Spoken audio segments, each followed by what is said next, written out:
como vocês? Tá? Muito boa noite, muito bom dia. Se você tá vendo de noite, se você tá vendo de dia, se você tá vendo de tarde, seja muito bem-vindo a mais uma aula do nosso livro de Mateus, gente.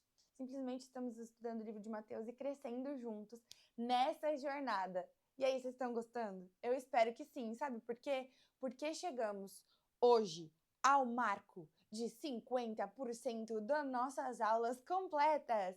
Aê! Meus parabéns para você.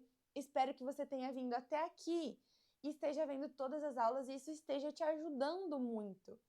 Mas agora, se você acabou de chegar, seja muito bem-vindo. Todas as outras aulas estão aí para você estudar e ir colocando as suas marcações aí na sua Bíblia, no seu caderninho de anotações, para você estudar e para a gente se auxiliar aqui, tá bom? Então já deixei seu comentário, já fala aí de onde você é, se você tá gostando dessas lives, principalmente me dá um feedback. Fala aí, Brenda, eu tô gostando muito. Ou teve uma aula que eu achei que tu não falou tão bem.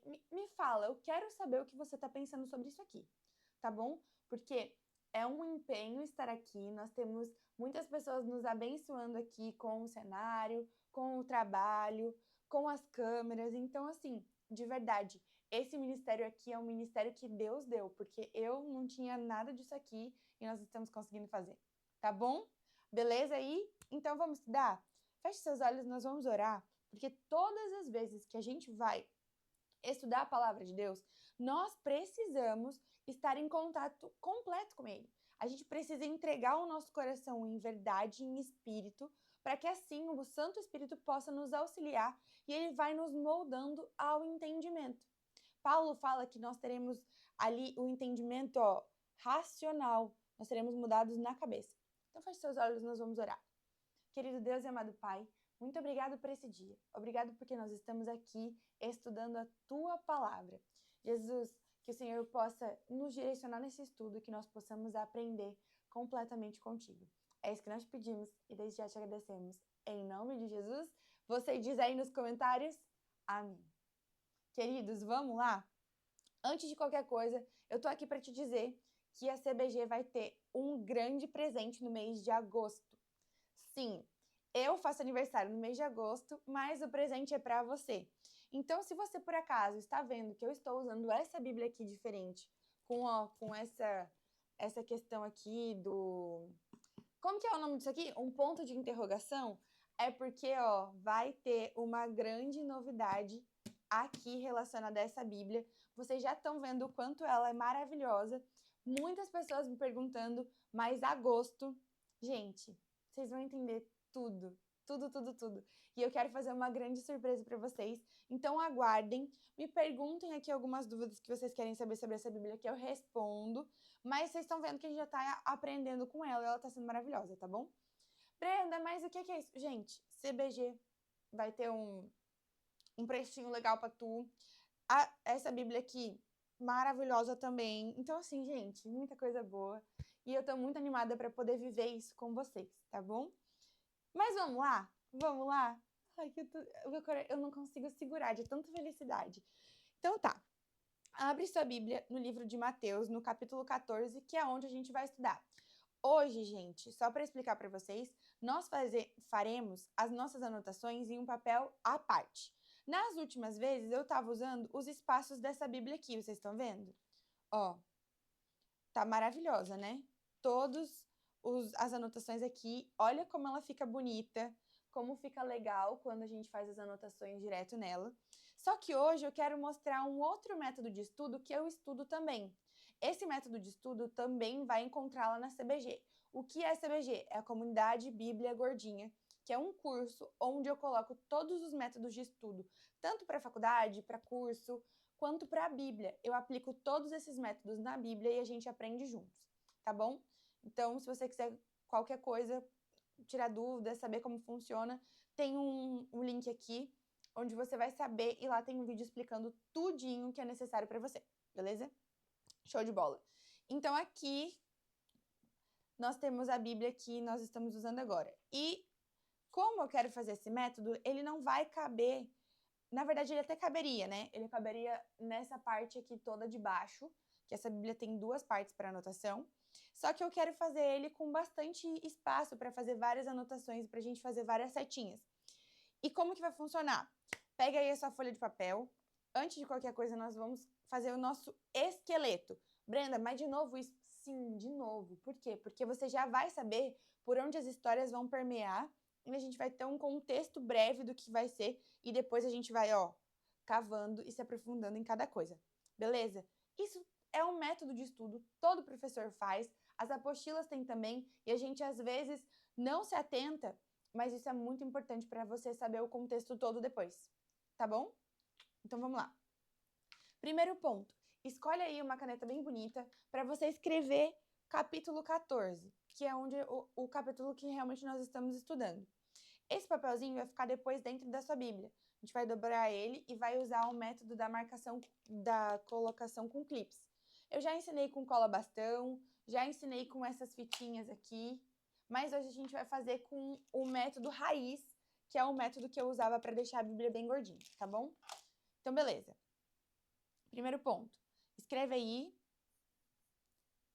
capítulo. Eu gosto bastante de fazer essa letra cursiva, que ela vai mais solta, assim, sabe? Eu acho que fica tão natural, tão, como que é, orgânico. Ah, eu aprendi isso com a Cat, é mais orgânico. Tá, então capítulo 14. Daí a gente vai fazer um círculo aqui e a gente vai passar, vai dividir esse círculo em 3 setinhas, porque a gente vai ter 3 tópicos hoje de estudo. Então, o primeiro aqui, o segundo aqui e o terceiro aqui. Você viu que ficou um espaço legal, ó? Um espaço bem maneiro pra gente fazer a anotação de cada parte da história. Show de bola! Agora, você vai pegar uma segunda caneta, uma caneta com ponta mais fina, e você vai delimitar cada tópico das histórias. Nós vamos estudar 3 hoje. Então, ó, de acordo com o capítulo 14 que você tá vendo aqui, nós temos João Batista, que, né, foi de base, como os jovens falam hoje, que na verdade ele, né, eu não posso falar essa palavra, senão o YouTube me barra. Depois a gente tem a primeira multiplicação de pães. Queridos, tem 2 multiplicações de pães aí, eu descobri só depois de grande. Porque, né, você sabia que tinha 2, Cat? A Cat não sabia que tinha 2. Pois é, eu descobri recentemente também. Você coloca aqui nos comentários se faz pouco tempo que tu descobriu que são 2.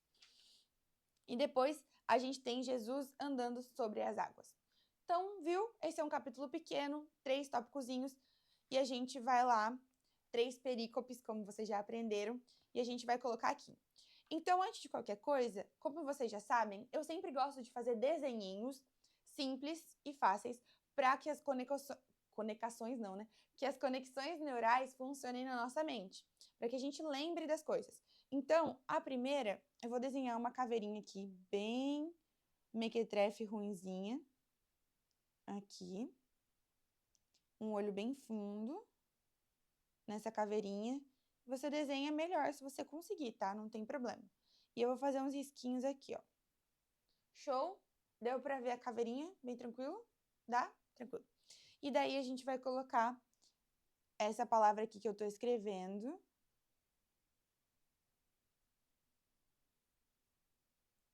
De João Batista.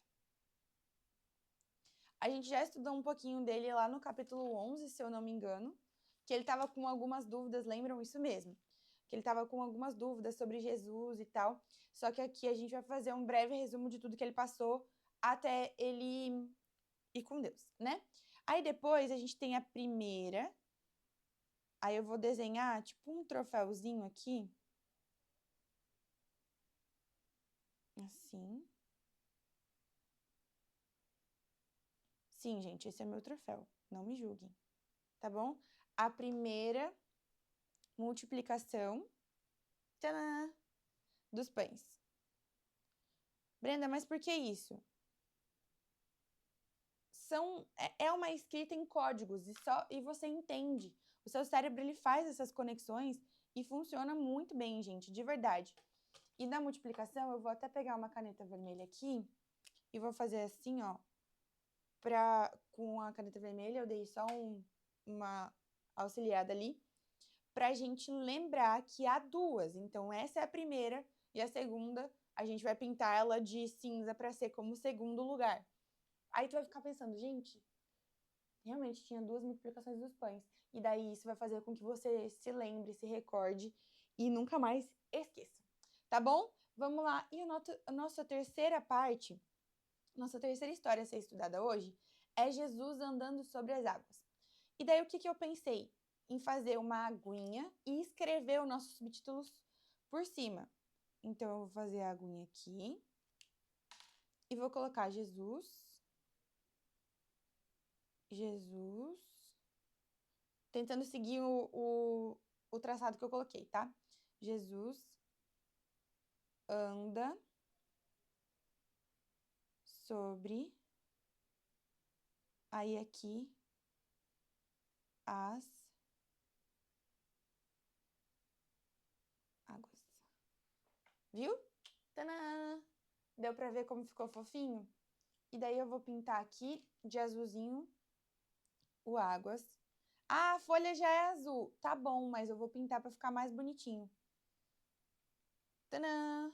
Show! Olha como já fez uma grande diferença no seu resumo alguns elementos que estão relacionados à história. O seu cérebro já conectou tudo e isso vai ser, então, de uma forma mais simples ser entendido, além de deixar o seu resumo todo fofinho, bonitinho, de um jeito diferente, que talvez se você só escrevesse lá, não ficaria assim, tá bom? Então, vamos para a Bíblia, para a gente lembrar de algumas coisas? Ok. Então, vamos lá. Pega aí seu lápis, a sua caneta. Hoje, eu não vou fazer uma marcação da Bíblia, como eu faço normalmente interligada com uma coisa com a outra. Vocês já viram a marcação por legenda, vocês já viram a marcação por temas, mas hoje eu vou fazer uma marcação aleatória. Brenda, isso funciona? Funciona também, gente. Não tem problema, não há grandes regras para você estudar. O importante é você estudar, beleza? Então tá, vamos lá. Escolhi um lápis aqui bem bonito e a gente vai ler um pouquinho da Bíblia. João Batista é decapitado lá no capítulo 14, versículo 1. Porque aquele tempo Herodes, o tetrarca, ouviu os relatos a respeito de Jesus e disse aos que serviam: Este é João Batista. Ele ressuscitou dos mortos, por isso estão operando nele poderes milagrosos? O que aconteceu? Aqui meio que, sabe quando o filme ele fala o que aconteceu já no início, na primeira cena, e depois, flashback, volta, e você começa a entender o porquê do filme, o que tinha acontecido? Basicamente é isso que está acontecendo aqui no capítulo 14. O Herodes, então, ele era um rei, e ele entendeu, ele escutava o que João Batista falava, ele tinha prendido João Batista, porque João Batista estava incomodando, porque ele falava às pessoas, ele apontava os erros das pessoas e ele não fez diferente com Herodes Antipas. E por que, Brenda? Porque simplesmente o Herodes, ele estava tendo um relacionamento amoroso, ele tinha literalmente casado com a esposa do irmão dele. Sabe? Então, complicado, né? Completamente errado. E João Batista, ele tinha essa de apontar os erros para as pessoas se arrependerem. Então, elas se arrependiam, iam a Jesus, e daí elas entendiam qual era a real salvação de Cristo, sabe? João Batista batizou Jesus. Exatamente. João Batista, ele veio para abrir o caminho a Jesus. Então, ele vinha anunciando: virá o Messias, se arrependam. Vocês precisam se arrepender. Ele era primo de Jesus. A Cat está aqui, ela perguntou se era ele que tinha batizado Jesus. Sim. Ele era primo de Jesus, ele tinha batizado Jesus, tinha visto, então, Deus falando a Jesus: eis meu filho, aquele a quem me compraz, esse é meu filho amado. E daí, João Batista, então, é preso por causa disso, porque ele trazia as boas novas e porque ele apontava os erros das pessoas. Então, Herodes prende ele e esse cara, então, escutava o que João Batista falava lá em Marcos, mais especificamente no capítulo... Vamos abrir? Marcos, no capítulo 6, aqui, ó, capítulo 6, lá no versículo 20, deixa eu ver aqui, versículo 20, cadê? Porque Herodes temia João e protegia, sabendo que ele era um homem justo e santo, e quando ouvia ficava perplexo.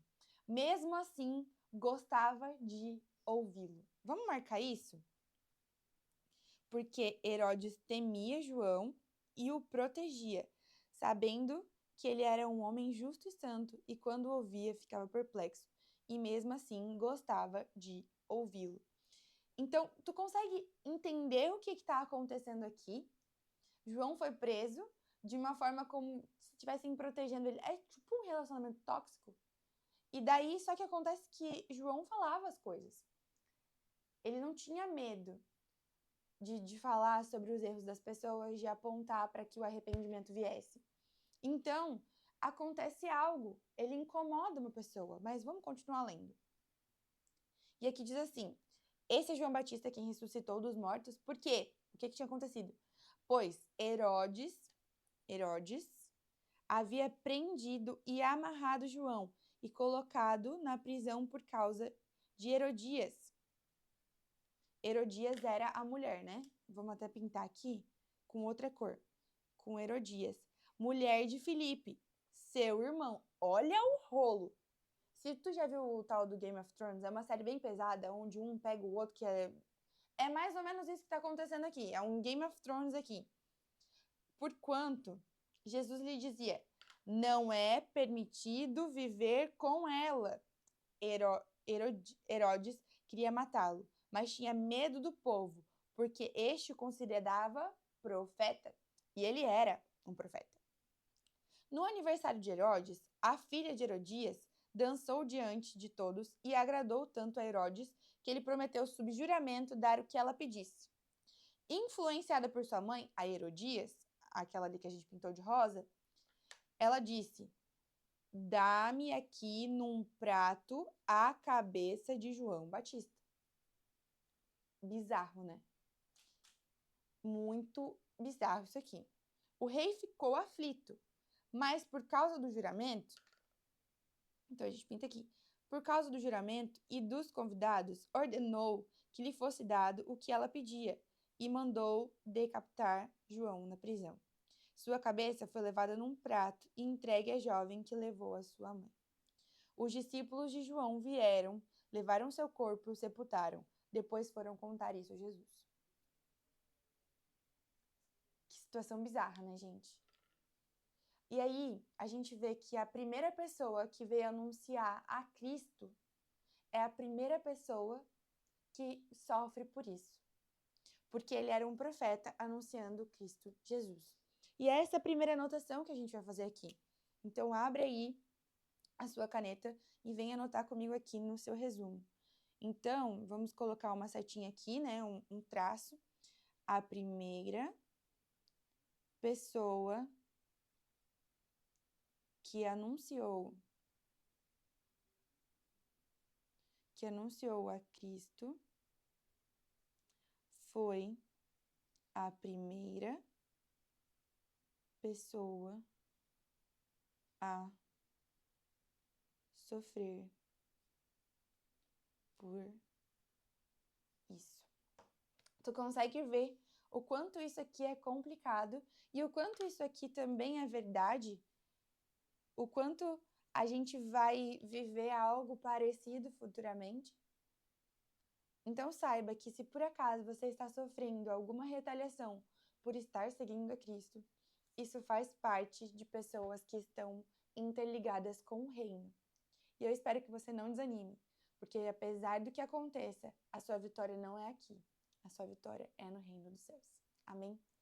Vamos fazer aqui mais algumas anotações sobre aquilo que a gente acabou de ver. Mas antes de qualquer coisa, eu quero que você desenhe aí meio que um xadrez. Por quê? Porque isso vai remeter à cadeia. Então, a gente vai falar um pouco sobre Herodes Antipas, que foi o Herodes que colocou essa situação ali do João, tá bom? Então, o que acontecia? Por que João o impelia? Por que João colocava ali, então, ele nessa situação? Por que João falava, né, com ele? Primeiro, ele era um rei devasso. Coloca aí no seu resumo, rei devasso. O que mais? Ele também sabia, ele teve a oportunidade dele de arrependimento. Ele sabia que João era. Coloca aí 2 pontos. E a gente vai fazer uma bolinha. Que João era um profeta. Ele sabia que João era justo. E ele sabia que João era verdadeiro. E sabe outra coisa que ele tinha? Ele tinha medo de João. Mas ele também gostava de ouvi-lo. Coloca aí, gostava de ouvi-lo. Ouvi-lo.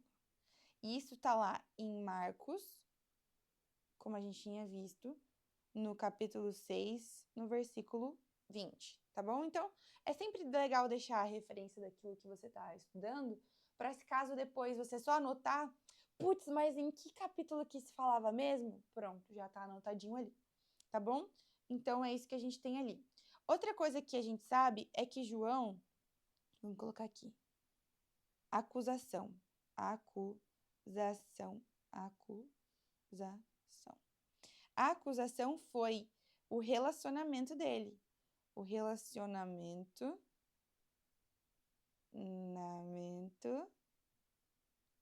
corrupto com a mulher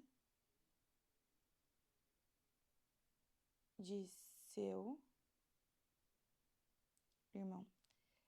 Essa mulher que mandou matá-lo. Então foi ela. A gente vai fazer aqui uma seta. E vamos colocar Herodias que mata João. Tá, Brenda, mas foi a filha dela. Não, mas ela que colocou ali na cabeça da filha esse plano maquiavélico, nojento e insuportável. Tá bom? Outra coisa que eu também quero que vocês anotem aí é que João, ele tinha ficado com medo. Ele estava duvidando dos planos de Jesus lá no capítulo 11. E ele imaginava que João imaginava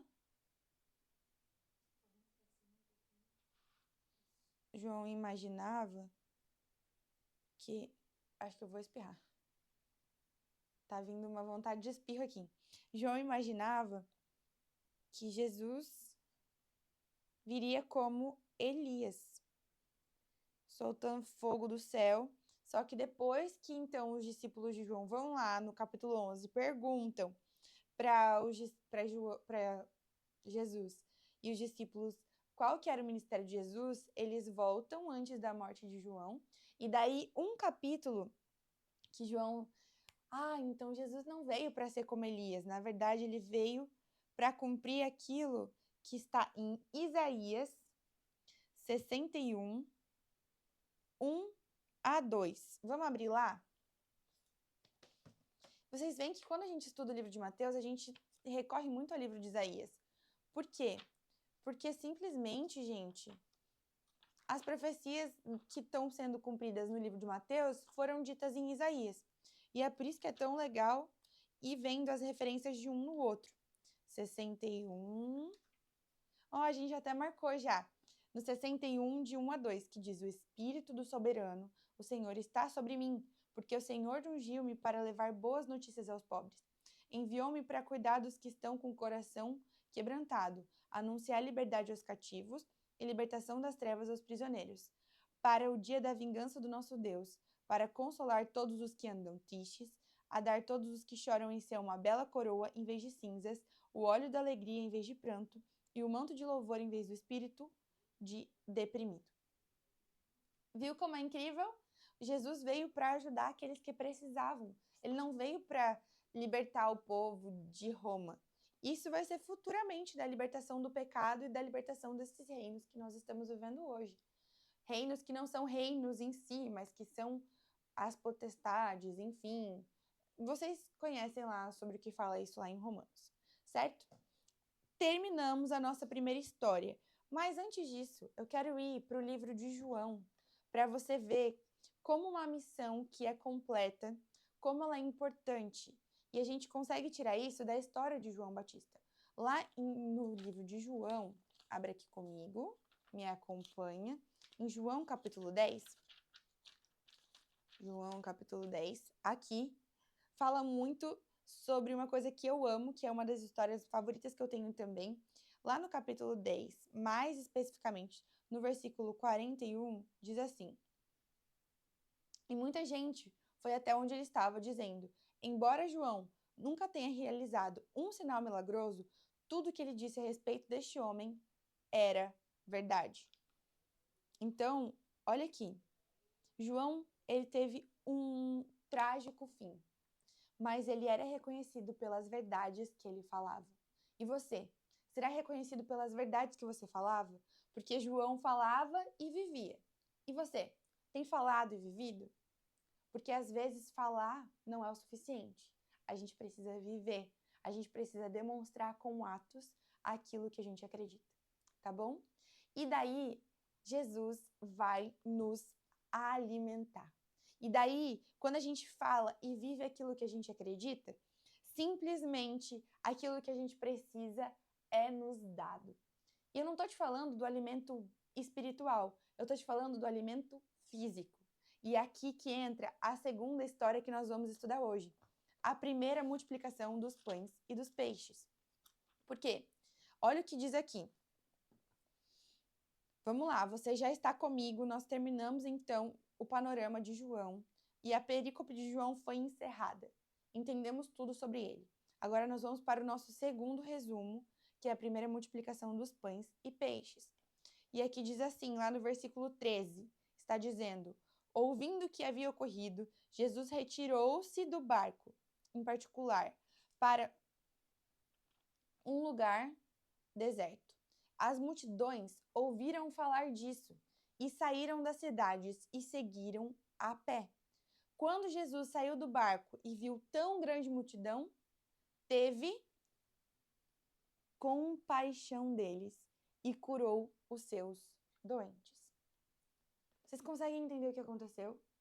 Jesus tinha acabado de receber a informação de que o seu primo querido, amado, um dos seus primeiros enviados e mensageiros da sua grande missão, havia ido embora, havia descansado, havia dormido. E claro, Jesus sabe sobre todo o plano da redenção, mas nós não fomos feitos para viver a morte. Isso não é algo, e é por isso que é tão difícil pra gente. Por quê? Porque não é algo que a gente foi feito para viver. Nós fomos feitos para viver eternamente com Cristo. E ele ficou triste. Mas mesmo assim, mesmo tentando ficar recluso, depois disso, ele vê a necessidade do povo. E ele atende essas necessidades. E aqui diz, e teve compaixão deles, e curou seus doentes. Ao cair da tarde, então Jesus ficou a tarde inteira curando doentes, falando com as pessoas, ouvindo seus problemas, e ao cair da tarde os discípulos aproximaram-se dele e disseram: O que os discípulos dizem? Este é um lugar deserto e está ficando tarde. Manda embora a multidão para que possam ir aos povoados comprar comida. Respondeu Jesus, e o que eu amo nessa Bíblia é que essa Bíblia já deixa as falas de Jesus em vermelho, mas a gente pode reforçar ainda mais com o nosso lápis. Eles não precisam ir. Deem-lhes vocês algo para comer. E aqui a gente vai pular um pouquinho para a nossa outra história que está lá em Marcos. Não, mais especificamente em João, desculpa. Lá em João, que diz assim, ó. João, no capítulo 5.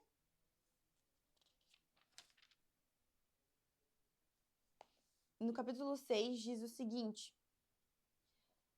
Jesus partiu para outra margem da Galileia e grande multidão continuava a segui-lo, porque viram os sinais milagrosos que ele tinha realizado aos doentes.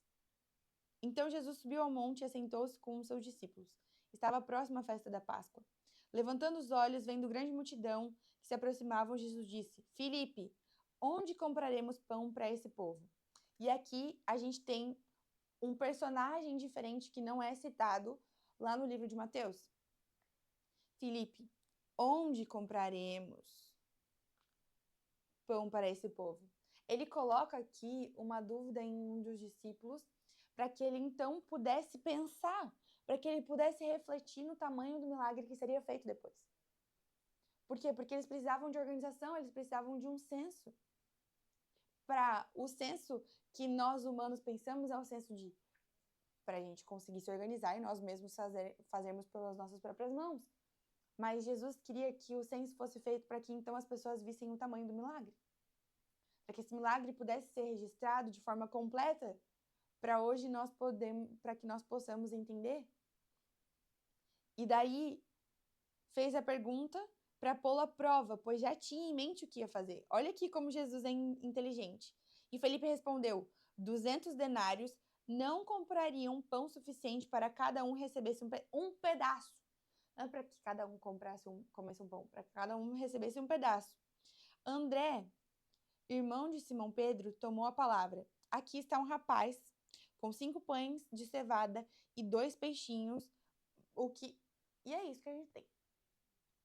De tudo que a gente tem isso. E agora? E a gente volta para o livro de Mateus, capítulo 14, e a gente continua a nossa história daqui com esse adendo. Eles disseram: tudo que temos aqui são 5 pães e 2 peixes. Lá diz que são pães de cevada. Os pães de cevada, eles são pães diferentes dos pães de trigo. Por quê? Porque os pães de trigo, eles tinham mais sustância. Os pães de cevada são um pouquinho mais mirradinhos. Não tem tanta sustância. Então, eram pães muito simples. E eu quero falar para vocês sobre simplicidade daqui a pouco. Mas vamos ver o panorama da história por enquanto. Para um povo que vivia ali à margem daquele lugar, isso não era o pão de cada dia quase, era o que eles estavam acostumados. Mas você vai entender um pouquinho mais além disso depois. Tragam-nos aqui para mim, disse ele.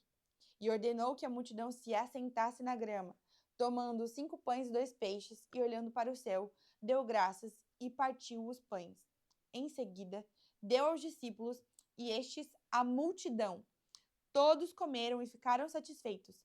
Recolheram 12 cestos cheios de pedaços que sobraram. Os que comeram foram cerca de 5.000 homens, sem contar mulheres e crianças. 5 pães e 2 peixes. 5 pães e 2 peixes alimentaram mais de 5.000 pessoas. Parece que é só aquela historinha pequenininha que a gente ouve na escolinha. E eu te digo, gente, simplesmente isso aqui é muito milagroso. Pra mim, que tô tendo toda uma organização agora do casamento, eu tenho que pensar, meu Deus, quantos docinhos cada pessoa come? Meu Deus, eu vou fazer um café colonial, né? Quantos bolos vão ser necessários? Jesus, quantos salgadinhos as pessoas querem? Será que os filhos vão comer muito? Será que os homens comem muito mais do que mulheres?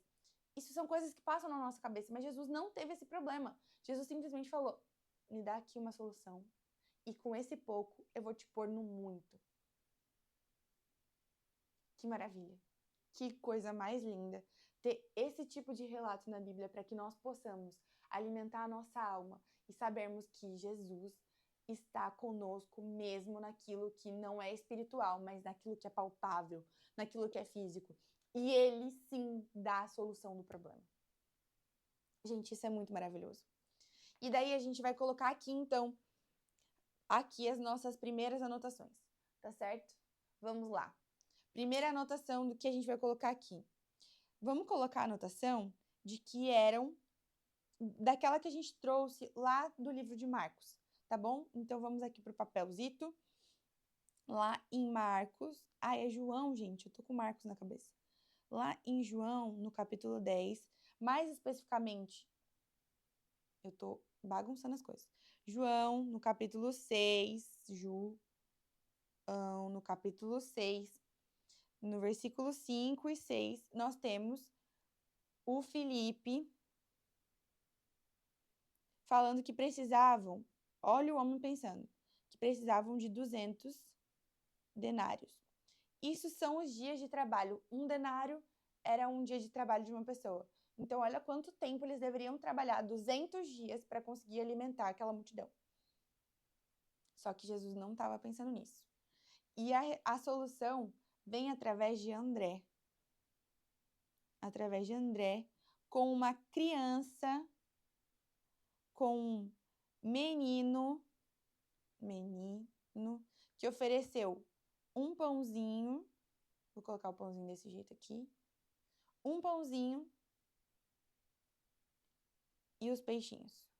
Então, os 5 pães e os 2 peixinhos. O que Jesus queria ao fazer isso?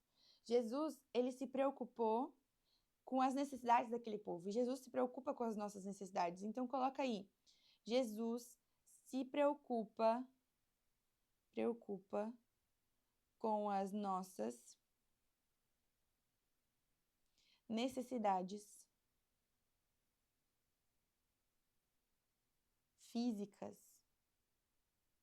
além das espirituais. Então, coloca aí. Além das espirituais. E eu tenho visto isso todos os dias na minha vida agora, gente. É muito louco isso. Outra coisa que Jesus nos ensina é que a gente não precisa de grandes manifestações, de grandes banquetes. O necessário é o necessário. Às vezes você vê aí uma galera falando sobre prosperidade, sobre muito dinheiro, sobre muita coisa. Só que, na verdade, todas as vezes que Jesus fazia milagres, ele dava o que era necessário. Sem, sabe, grande esbanjamentos e grande... Não, Jesus dá aquilo que a gente precisa. Gente, eu ganhei um casamento. Eu não ganhei um casamento de 100 mil, eu ganhei um casamento que tá dentro das minhas condições financeiras. E Deus fez grandes milagres através disso. Mas foi o necessário para as pessoas que eu amo estarem ali, o necessário para eu conseguir ter uma cerimônia com meu noivo, o necessário para ter uma lembrança, e é o necessário. Ele não deu um casamento lá no lugar mais top dos tops, com uma pista de dança, com o buffet mais... Não. E eu não preciso disso.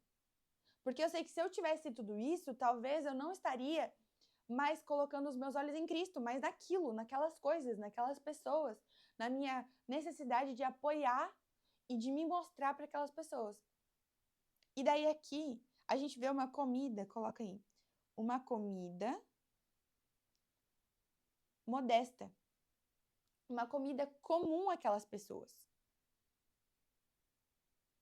Por quê? Porque, gente, eles viviam à margem do rio, eles pescavam, eles faziam pãezinhos de cevada e era algo comum. Para nós, hoje, uma comida comum seria o arroz, o feijão e a carne moída. E daí você pensa, nossa, mas só isso? Gente, não é só isso. Particularmente para mim, isso daqui é a melhor comida do mundo. A Cat sabe, né, Cat? Que pra mim, arroz, feijão e carne moída com farofa, gente, eu me acabo com isso aqui. Você quer me deixar feliz? Você vai fazer uma lasanha? Não. Você vai fazer arroz, feijão, carne moída e farofa. Carne moída com bastante molhinho. Pronto. Possivelmente para aquelas pessoas que estavam ali com a fome que elas estavam, era esses pãezinhos e esses peixes eram exatamente o arroz e feijão com a carne moída que eu sinto. Comida modesta? Sim, mas é uma comida que alimenta. É uma comida que tem afetividade. Era o necessário para aquele momento. Entendeu? Entendeu como Jesus age? Como as coisas funcionam? É assim. E a gente vai continuar anotando agora. Isso daqui traz o quê? Uma lição de confiança. Você está conseguindo ver aqui? Uhum. Uma lição de confiança. Por quê? Porque nós sabemos que o necessário virá.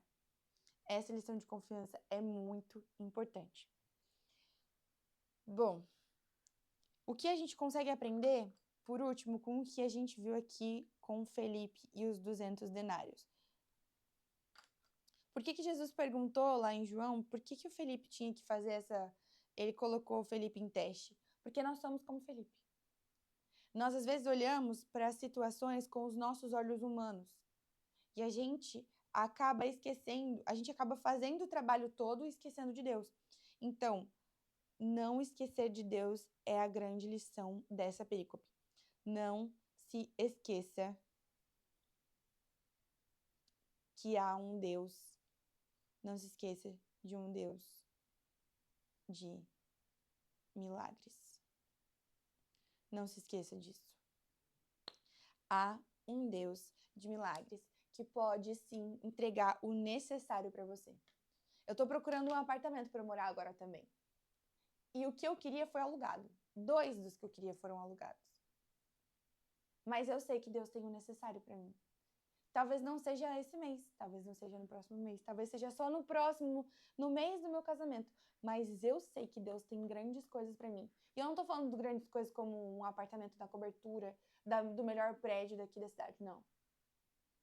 Eu sei que Deus terá um lar para mim, onde eu vou crescer e vou ter uma família linda, para a honra e glória do Senhor. E eu tô quase chorando. Então a gente vai continuar. Tudo bem. Legal. Nós entendemos então hoje que falar a verdade sobre Cristo e viver aquilo que Ele tem para nossa vida nem sempre vai nos trazer boas consequências, como para João. Mas a gente também viu que enquanto a gente estiver no caminho, Deus nos dará o que é necessário. E para finalizar, se for necessário, Ele fará grandes milagres. Vamos continuar a história então? Jesus anda sobre as águas agora. Ele acabou de fazer aquele grande milagre. E logo em seguida, no versículo 22, diz o seguinte: logo em seguida, Jesus insistiu com os discípulos para que entrassem no barco e fossem adiante dele para outro lado, enquanto se despedia da multidão. Imagina que estranho. Jesus tinha acabado de fazer os milagres. Então, quando ele entrega os milagres para as pessoas, já está ficando de noite. E daí ele dá tchau para as pessoas e fala: tá, discípulos, podem ir. Pega o barco e já vai atravessando o rio. E os discípulos ficaram lá, esperando. Tá, mas e como que Jesus vai atravessar o rio? Sendo que eles tinham acabado de ver Jesus multiplicando pães e peixes. Como que Jesus vai? E ficaram lá. E Jesus fala: gente, pode ir. E eles vão. Eles obedecem a Jesus. E a partir desse momento, no versículo 23 diz: tendo se despedido da multidão, subiu sozinho para o monte para orar. Jesus tinha acabado de sofrer um luto. Ele precisava orar. Ele precisava de um momento sozinho. E entenda, você também precisa disso depois de passar por uma dificuldade. Você precisa sentir o que é necessário para depois, para que isso, sabe, jorre, para que vá embora e para que depois você consiga se reestruturar. Isso faz parte do processo. Então Jesus vai orar. E ao anoitecer, ele estava ali sozinho. Mas o barco já estava... E olha como Mateus é cuidadoso com a narração da história. Ele não quer que a gente perca nenhuma das nuances que tem aqui.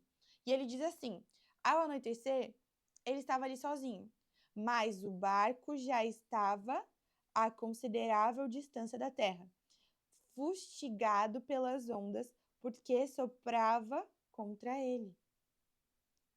Então, Jesus já tinha visto que o barco estava longe e que estava tendo umas ondinhas ali no mar, né? E o que acontece? Alta madrugada, Jesus dirigiu-se a eles, andando sobre o mar. Aquele mar que estava com altas ondas, que estava com uma quase que tempestade. E Jesus dirigiu-se a eles andando sobre o mar, em cima do mar. Ficaram aterrorizados e disseram: um fantasma! E gritaram de medo. Eles sabiam que fantasmas não existiam, mas mesmo assim, com o medo, foi a primeira coisa que eles pensaram. Eles não pensaram, é Jesus. Mas Jesus imediatamente disse: coragem, sou eu, não tenham medo. Senhor, disse Pedro, se és tu, manda-me ir ao teu encontro sobre as águas. E ele disse: venha. Então Pedro saiu do barco, andou sobre as águas e foi em direção a Jesus. E a gente lê isso aqui tipo, ok. Gente, tempestade. Pedro tem a coragem de pedir para ir também. Ele vai andando sobre as águas junto com Jesus. E daí o que acontece? Mas quando reparou o vento, ficou com medo e começou a afundar, gritando: Senhor, salva-me. A partir do momento que Pedro tira os olhos de Jesus e começa a olhar as circunstâncias da fora, aí ele cai.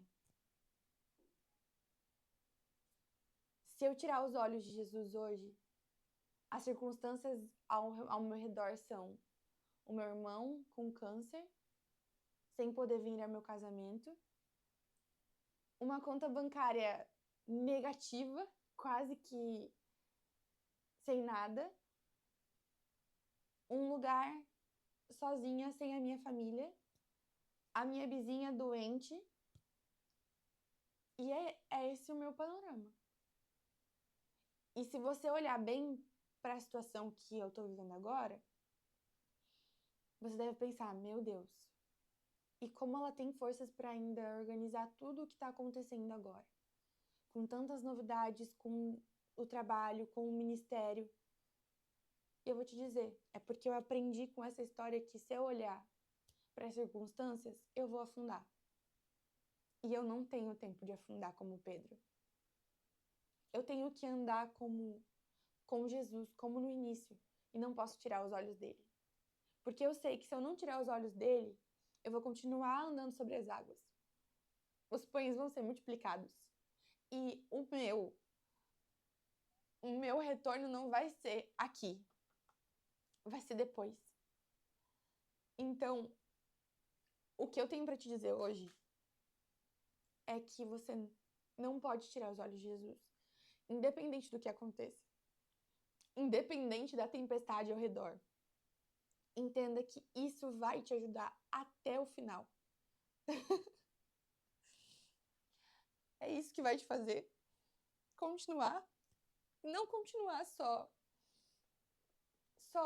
a conquistar suas coisas ou a viver o dia a dia. Isso vai te continuar a tendo esperança, a conseguir ajudar as pessoas que estão ao seu redor, a conseguir ser uma pessoa que olha para as pessoas e pensa: meu Deus, eu tenho problemas, mas elas também têm, e como eu posso ajudar? O que eu posso fazer? Porque a partir do momento que você começa a refletir a Jesus, parece que o seu coração esquenta mais, e parece que daí sim que você quer se aproximar ainda mais, parece que aí sim que o seu propósito realmente está acontecendo. Mas a história não para por aqui. Porque Jesus salva ele. Mas Jesus também diz: homem de pequena fé, por que você duvidou? E o que eu não quero ouvir em nenhum momento na minha vida, e um dos meus maiores medos é Jesus olhar para mim e dizer: Brenda, você teve pouca fé. Ou então, o que a gente estuda lá em Mateus, em que Jesus diz assim: aparta-te de mim, eu não te conheço. O que eu quero é que Jesus me conheça. O que eu quero é entregar tudo que eu tenho, todas as pessoas ao meu redor para ele. E quando eles entraram no barco, o vento cessou. Então os que estavam ao barco adoraram, dizendo: verdadeiramente, tu és o Filho de Deus. Depois de atravessar o mar, chegaram a Genezaré. Quando os homens daquele lugar reconheceram Jesus, espalharam a notícia em toda a região e lhe trouxeram seus doentes. Suplicavam-lhe que apenas pudesse tocar na borda do seu manto, e todos que nele tocaram foram curados. Jesus estava passando por dificuldades também. Mas ele não olhou as dificuldades, ele continuou fazendo, ele continuou auxiliando, ele continuou ajudando. Nós vamos anotar tudo aquilo que a gente aprendeu sobre essa história agora. E eu te digo que Jesus tem muito a nos ensinar através de histórias que talvez a gente já tenha escutado quando criança, ou através de histórias que a gente nunca tenha ouvido na vida e que parecem grandes mistérios, que parecem grandes fantasias. Mas isso daqui é a única fantasia que muda vidas. A única. Que pessoas são transformadas, que famílias são restauradas. Essa é a única. Esse é o único livro que muda a perspectiva de pessoas. O único. E Jesus anda sobre as águas. Bom, o que eu quero anotar aqui com vocês é que ele curava, mesmo com dor. Ele alimentava, mesmo com dor. Ele pregava, mesmo com dor. Ele tinha que suportar os chatos dos fariseus e dos saduceus. Suportava os fariseus. E mesmo com o luto que ele estava passando, ele não deixou de fazer a sua missão. Essa era a missão de Jesus. Essa era a missão dele. E ele não parava. Mas ele precisou orar. Ele precisou do momento dele sozinho para fazer isso. Então eu te digo, se você estiver passando por uma grande dificuldade, se você estiver passando por um grande sofrimento, aqui está a sua solução. Vá para o seu quarto. Vá para o seu escritório, para a sua sala. E num momento sozinho, ore a Deus. Ah, Brenda, mas eu não sei orar. Só fala o que está sentindo. Independente do que esteja acontecendo, fala só o que tu está sentindo. Do jeito que você sabe, do jeito que você consegue. Só, sabe, entrega, só fala. Por quê? Porque isso faz com que você se cure. Faz com que você tenha um pouco mais de esperança. Palavras ditas, a ciência fala que quando a gente escreve uma palavra que tá no nosso coração, algum sofrimento nosso, quando a gente fala isso para alguém, literalmente o nosso cérebro entende que esse problema foi solucionado de alguma maneira. Então faça isso. Não deixa para depois o que você pode fazer hoje. Ore, e Jesus orou. Ele também estava com dúvidas, ele também estava com medo, ele também estava cansado, ele também estava com luto. E ele orou. E o que isso fez? O que isso trouxe? Trouxe milagres. A oração traz milagres. Não estou dizendo que o que você está sofrendo vai ser resolvido. A cura que eu pedi está sendo dada. Mas a oração traz milagres ao seu coração. Ela acalenta você. E talvez isso seja o necessário. Bom, então Jesus ora, fica sozinho e depois ele sai e vai para o mar.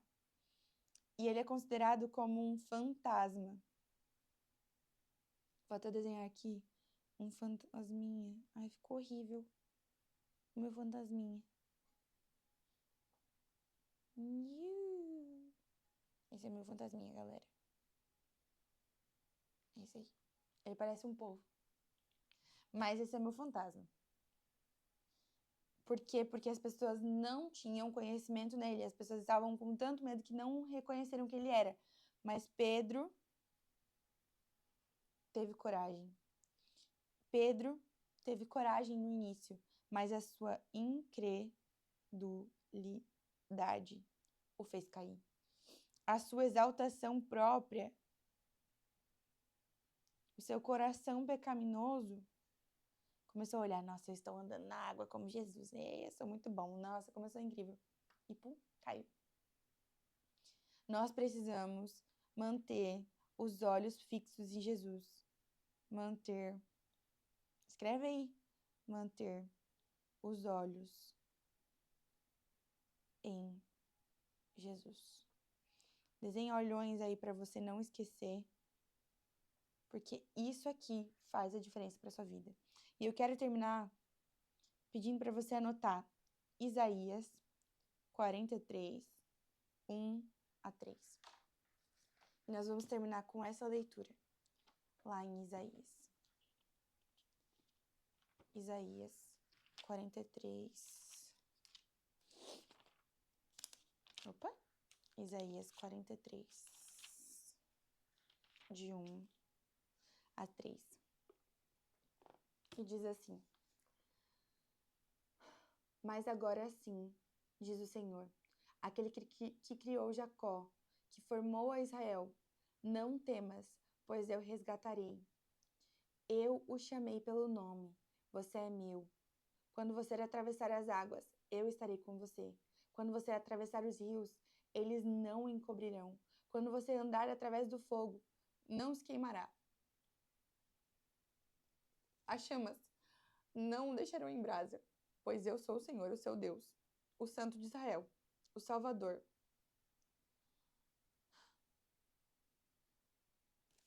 Não consigo mais, não.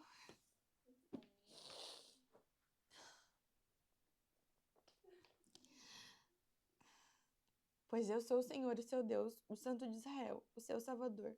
Dou o Egito como resgate para livrá-lo. A Antíope e Sedar, em troca de você, visto que você é precioso e honrado à minha vista. E porque eu o amo, e darei homens em seu lugar e nações em troca da sua vida. Não tenha medo, pois eu sou com você. Do Oriente trarei seus filhos, e do Ocidente ajuntarei você. O que isso significa? Que Deus vai fazer qualquer coisa para estar com você, para te auxiliar. E qualquer dor que você esteja passando, Ele vai resolver para que vocês estejam juntos. Gente, é isso. Eu espero que você tenha entendido a profundidade do que a gente estudou hoje e que não seja só mais uma aula, sabe? Que não seja uma aula que você chorou, que você se emocionou e que você descobriu o que a Brenda tá vivendo na vida dela. Mas que você entenda que realmente Deus está contigo.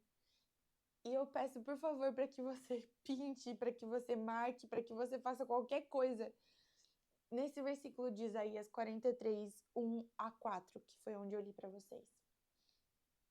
Esse tem que ser o seu texto base da vida, porque Deus estará contigo. Se você já sabe, curte aqui para me ajudar, compartilha essa live que foi tão especial para as pessoas e não esquece de se inscrever nesse canal. E se você quiser saber mais sobre a CBG e sobre essa Bíblia aqui com esse grande ponto de interrogação, clica aqui no link abaixo e me ajuda também. Um beijo e tchau!